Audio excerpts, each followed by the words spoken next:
Ilan naman yan, ma'am? Ano, 3 po. Tapos 3 rin po yung ube. Uy! May sarong po. May papektos ka pa, ma'am. Wow.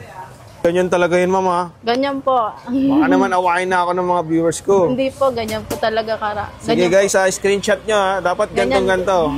Ano po pangalan na ito? Cheesy ube de leche po. May condense. May condense pa. Ayan. Saan nga pala ulit ito mabibili, ma'am? Sa Kitty Jens po to Kitty bongbong. Jeans. Grabe, ang daming toppings. Marami pa yung toppings kaysa dun mismo sa may galapong. Galapong. Hello, ma'am. Magandang lalaki po ako sa gabi. Hello sir, mas maganda ka pa sa gabi. Ayan po, ano pong special dyan sa puto bongbong nyo? Meron tayo dito sir na merong ube de leche at saka cheesy de leche. Magkano po?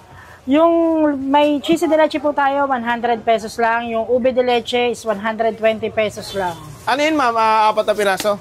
7 pieces na po siya ng puto bongbong. Mayroon na rin siya margarine, muscovado. Ma'am, 7 na puto bongbong. Magkano Yes, yun, po. ma'am? 100 pesos po. Sige, ma'am, pa-order ako. Sa mga gusto po pumunta dito sa amin, punta lang po kayo sa likod ng San Juan Nepomuceno Parish Church, P. Santos Street, corner F. Street, Malibay, Pasay City. Open po kami 2 p.m. until 4 a.m. Hanapin nyo lang po si Kitty Jens Puto Bongbong.